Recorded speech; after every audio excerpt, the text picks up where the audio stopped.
कक्षा 12वीं वाले विद्यार्थियों को वार्षिक पेपर के लिए कुछ महत्वपूर्ण प्रश्न बता रहा हूँ और जो प्रश्न मैं बता रहा हूँ ये बहुत ही महत्वपूर्ण है, मतलब आपको एग्जाम में देखने को मिलेगा ही मिलेगा यहाँ से प्रश्न। तो पहले ही मैंने 1 से लेके 5 तक की इकाई तक के बता दिया है आप लोगों को।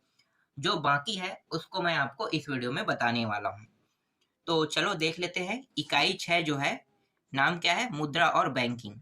ठीक है, मुद्रा और बैंकिंग। ये परीक्षा बोध है। आपको प्रश्न परीक्षा बोध परीक्षा सार में बहुत आसानी से मिल जाएगा।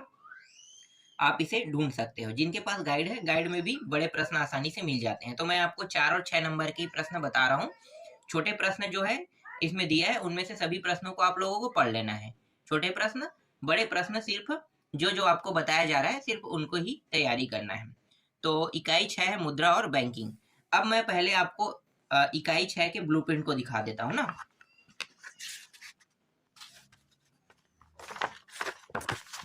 देखो ब्लूप्रिंट में देखो, मुद्रा और बैंकिंग कितने अंक के प्रश्न आने वाले हैं? 6 अंक के प्रश्न आने वाले हैं, जिनमें से 2 प्रश्न 1-1 अंक के और 1 प्रश्न 4 अंक के रहेगा। तो मैं आपको 4 अंक के प्रश्न बता रहा हूँ यहाँ पे। कौन कौन से प्रश्न जो है वो 4 अंक है और आपको कौन कौन से प्रश्न पढ़ के जाना है। ठीक है, एक प्रश्न ये है, बचत खाता और सावधि जमा खाता में अंतर कह रहा है ना। बचत और सावधि बहुत अलग अलग होता है। बचत देखो 4 खाता होता है। मैं आपको ऐसे ही बता देता हूँ, ये अर्थशास्त्र है, बहुत सरल सब्जेक्ट मैं मानता हूँ, सबसे सरल सब्जेक्ट।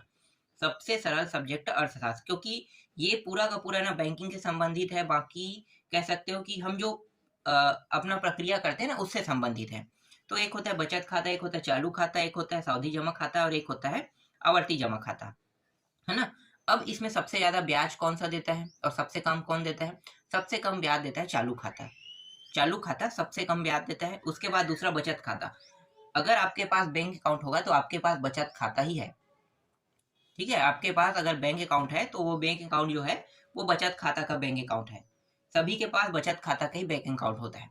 अब आवर्ती जमा खाता क्या होता है? अगर मुझे पैसे को कुछ सालों तक जमा करना है और उसमें बहुत अच्छा इंटरेस्ट लेना है और हर महीना जमा करना है तो इसको हम आवर्ती जमा खाता कहते हैं। जैसे एक महीना में पहले मैं हर महीना में 1,000 रुपये जमा कर रहा हूँ, 1,000 इस तरीके से 3 साल तक के मैं जमा कर रहा हूँ। तो इसमें मुझे जो ब्याज मिलेगा वो हर महीने के हिसाब से जो जमा कर रहा हूँ उससे मिलेगा। तो ये कहलाता है आवर्ती जमा खाता। और सावधि जमा खाता क्या होता है? एक बार में 3 साल अगर मैं पैसा जमा कर रहा हूँ तो एक बार में 3 साल में जितना पैसा पैसा जमा होगा, जैसे 1 लाख 2 लाख, तो उसको एक बार में जमा करना सावधि जमा खाता कहलाता है। समझ में आ गया? और ये साल आप देते हो, 3 साल कहते हो 3 साल के लिए एग्रीमेंट होता है, 2 साल कहते हो 2 साल के लिए एग्रीमेंट होता है। और आवर्ती जमा खाता का बेनिफिट ये होता है कि आप आवर्ती जमा खाता को कभी भी जो पैसा जमा कर रहे हो उसको तोड़ सकते हो। 3 साल के लिए कर रहे हो लेकिन 1.5 साल में उसके पैसे को निकाल सकते हो। लेकिन सावधि जमा खाता में अगर ऐसा करते हो तो आपका पैसा बहुत सारा लॉस हो जाता है, क्योंकि 3 साल का एग्रीमेंट होता है। 3 साल से पहले अगर आप निकालते हो, कहते हो कि 2 साल हुआ, 1 साल बचे, अगर मैं पैसे निकालना चाहता हूँ तो निकालोगे तो आपको 3 लाख का और कम पैसा मिलेगा, 2.5 लाख या 2,50,000, मतलब 2,75,000 इस प्रकार से पैसा मिलेगा। तो ये खातों के बारे में जानकारी है ना। हालांकि मैं आप लोग को पढ़ा नहीं रहा हूँ, लेकिन पढ़ाता तो मैं, मेरे फेवरेट सब्जेक्ट है, इसको मैं पढ़ाना चाहता हूँ, बट इतना समय नहीं होता है इसलिए मैं इसे आपको बता बस रहा हूँ। ठीक है, ये प्रश्न इंपॉर्टेंट है। इसके बाद मुद्रा तथा निकट। ठीक है, मुद्रा कह रहा है तथा निकट कह, निकट समीप, है ना। तो मुद्रा और समीप, मुद्रा में अंतर बताइए कह रहा है। ठीक, ये प्रश्न इंपॉर्टेंट 4 अंक का है। इसके बाद देखो बचत खाता था चालू खाता में अंतर कह रहा है, ये प्रश्न इंपॉर्टेंट है। ठीक है, मैंने अभी बताया ना बचत खाता क्या होता है, चालू खाता क्या होता है, थोड़ा सा तो आप इसके बारे में जितना जानते हो ना वो आप पूरा लिख सकते हो, ज्यादा याद करने की जरूरत नहीं। चालू खाता और सावधि जमा खाता में अंतर देख लो। 4 खाता होता है, मैंने चारों खाता के बारे में बता दिया। चालू सबसे कम ब्याज देता है, सबसे ज्यादा सावधि देता है, क्योंकि एक बार में पैसा जमा होता है इसलिए। ठीक है, हमारा जो खुद का खाता होता है वो बचत खाता होता है। आवर्ती जमा खाता, हर महीना पैसा जमा करने वाले को हम आवर्ती जमा खाता कहते हैं। ठीक, तो आप जितना ज्यादा जानोगे ना इनके बारे में उतना ही ज्यादा आप लिख पाओगे। ठीक है, नगद साख और ये क्या है, अधिविकर्ष में अंतर लिखे कह रहा है ना, ये प्रश्न इंपॉर्टेंट, इसको टिक कर लेना। ये सब चर्चा रंग के प्रश्न हैं। इसके बाद ये प्रश्न इंपॉर्टेंट है, ठीक है, इसको देख लेना। फिर ये वाला प्रश्न इंपॉर्टेंट है। ठीक, अब 4 अंक के प्रश्न में देखो, ये वाला है दीर्घ उत्तरी, प्रश्न क्रमांक 1 है। प्रश्न क्रमांक 2 ये भी इंपॉर्टेंट है। प्रश्न क्रमांक 3 ये भी इम्पोर्टेंट है। प्रश्न क्रमांक 4 नहीं देखना है, सीधा प्रश्न क्रमांक 5 पे आते हैं। प्रश्न क्रमांक 5 ये इम्पोर्टेंट प्रश्न है। प्रश्न क्रमांक 6 ये भी इम्पोर्टेंट है। प्रश्न क्रमांक 7 ये भी इम्पोर्टेंट है। फिर प्रश्न क्रमांक 8, ठीक है, 4 अंक है, यहाँ पे मैंने लिख भी दिया 4 अंक, ठीक है, ये प्रश्न इम्पोर्टेंट है। और ये 9वां भी इम्पोर्टेंट है, यहाँ पे देखो 9वां प्रश्न है।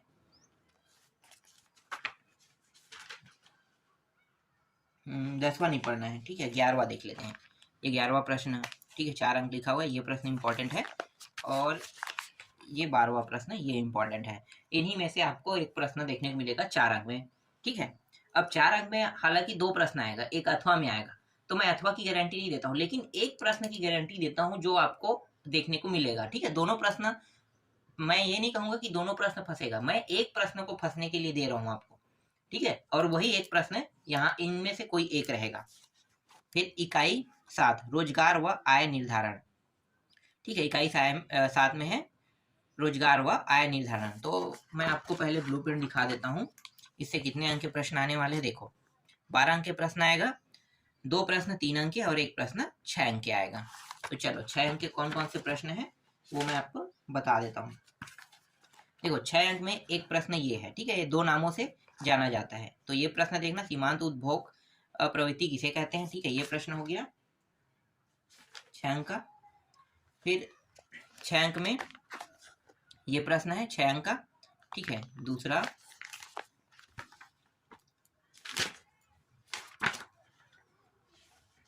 हाँ, उसके बाद 6 अंक के प्रश्न में ये दीर्घोत्तरी प्रश्न क्रमांक है 1, इसको देखना है, 6 अंक का प्रश्न है।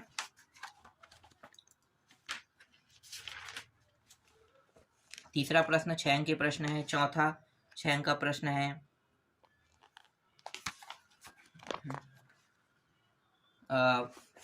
पांचवा है ना।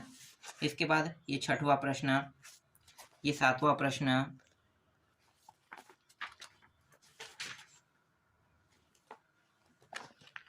8वां प्रश्न, 8वां नहीं, ये सीधा 10वां है ना, 10वां प्रश्न। फिर ये 12वां प्रश्न, 11वां भी नहीं, सीधा 12वां प्रश्न, ठीक। तो ये 6 अंक के प्रश्न में आपको इन प्रश्नों को देखना है। इसके बाद ये 13वां प्रश्न भी है, ठीक, 14वां प्रश्न भी इम्पोर्टेंट है, ये 15वां प्रश्न इम्पोर्टेंट है, 16वां नहीं देखना है, सीधा 17वां देख लेना है, ठीक है। ये 17वां प्रश्न है 6 अंक का, ये भी इम्पोर्टेंट है। और एक प्रश्न और है, ये 18वां प्रश्न। बस इतने ही प्रश्न इसमें देखना है। इसके बाद इकाई 8 पे आते हैं, सरकारी बजट एवं अर्थव्यवस्था। इससे कितने अंक के प्रश्न आएंगे, पहले ब्लूप्रिंट में देख लेते हैं। तो देखो ब्लूप्रिंट में यहाँ से प्रश्न आने वाले हैं सरकारी बजट एवं अर्थव्यवस्था से 6 अंक के, ठीक है। एक प्रश्न 4 अंक का रहेगा, 2 प्रश्न 1-1 अंक का रहेगा। तो 1-1 अंक के कह रहे हैं, तो इसके लिए आपको छोटे छोटे प्रश्न ही पढ़ना है। 1-1 अंक के लिए, 6 अंक के लिए बस आपको क्या करना है, बड़े प्रश्न पढ़ना है। सॉरी 4 अंक के लिए ना, 6 अंक नहीं 4 अंक है इसमें। तो 4 अंक के प्रश्न मैं आपको दिखा देता हूँ। 4 अंक के प्रश्न, जैसे कि 4 अंक का प्रश्न ये है, ठीक है, एक हो गया। 4 अंक में ये वाला प्रश्न है 4 अंक का, इसको देख लेना है। 4 अंक में ये वाला प्रश्न है प्रत्यक्ष कर से संबंधित, ठीक है। प्रत्यक्ष कर, अप्रत्यक्ष कर जानते हो ना क्या होता है। प्रत्यक्ष कर जिसमें आप डायरेक्ट टैक्स भरते हो वो प्रत्यक्ष कर कहते हैं, और जो जिसमें डायरेक्ट टैक्स नहीं भरते हो वो क्या कहलाता है, अप्रत्यक्ष कर। मैं आपको थोड़ा सा समझा देता हूँ प्रत्यक्ष कर अप्रत्यक्ष कर क्या होता है ना, उसके बाद मैं आगे बढ़ूंगा। देखो प्रत्यक्ष कर डायरेक्ट होता है, जैसे कि हम इनकम टैक्स डिपार्टमेंट में जाए, जैसे मेरा इनकम कितना है 10 लाख है, तो 10 लाख है तो मुझे टैक्स पटाना पड़ेगा, तो मैं इनकम टैक्स डिपार्टमेंट में जाकर टैक्स पटाऊंगा, ये कहलाता है प्रत्यक्ष कर कहलाता है ना। अप्रत्यक्ष कर क्या होता है, अप्रत्यक्ष कर जैसे मार्केट में कोई वस्तु है बिक रहा है, उसमें हम टैक्स देते हैं, वो अप्रत्यक्ष कर है। जैसे कि आप साबुन लेने जाते हो, ठीक है, साबुन लेने जाते हो, तो साबुन लेने जाते हो तो साबुन के ध्यान से देखना प्राइस कितना है, 10 रुपये लिखा है, तो 10 रुपये लिखा है तो वहां पे लिखा रहता है कि 7 रुपये 50 पैसे कंपनी का है, 2 रुपया जो है वो दुकान वाले को है, 1 रुपये 50 पैसा ये टैक्स हमें आपसे ही लिया जा रहा है, आपसे ही कहता है ना, हमसे मतलब हमसे ही लिया जा रहा है, तो वहां पे जो हम टैक्स पटाते हैं वही कहलाता है अप्रत्यक्ष कर। तो अगर प्रत्यक्ष कर अप्रत्यक्ष कर से प्रश्न आता है तो आप इस तरीके से दे सकते हो। इसके बाद ये प्रश्न इंपॉर्टेंट है, बजट के प्रमुख तत्वों को लिखिए कह रहे हैं। ये प्रश्न इंपॉर्टेंट है। योजना व्यय तथा गैर योजना व्यय में अंतर कह रहा है, ठीक है। और ये प्रश्न है, ये इंपॉर्टेंट है 4 अंक में। फिर 4 अंक में ये प्रश्न इंपॉर्टेंट है।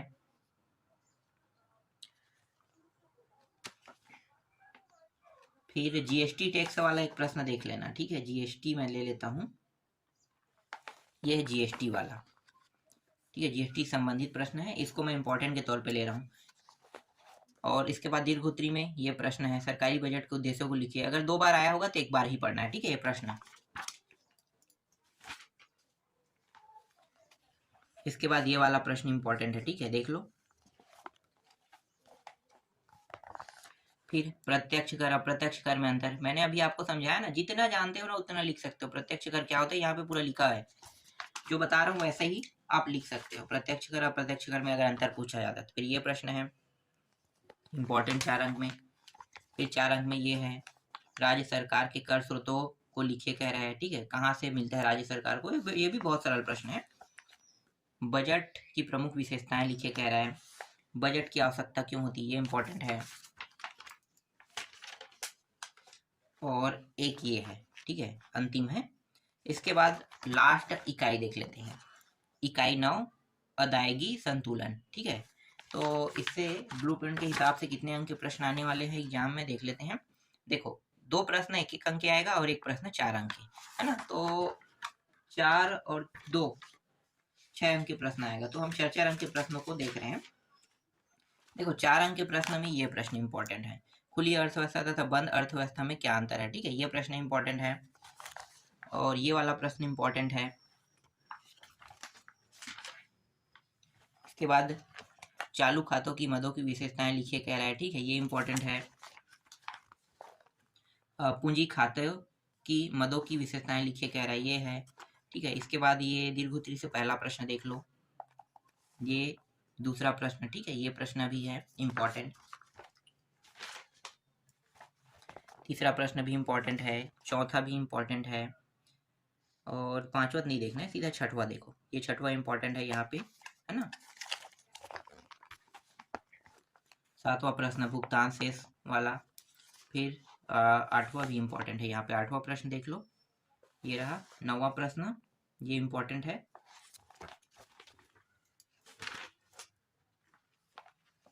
10वां प्रश्न, 11वां प्रश्न, 12वां प्रश्न, ठीक है। ये इंपॉर्टेंट प्रश्न है। 13वां प्रश्न, ये भी इंपॉर्टेंट है। और ये 14वां प्रश्न है। और ये अंतिम प्रश्न है, ठीक है। बस इतना ही प्रश्न आपको देखना है।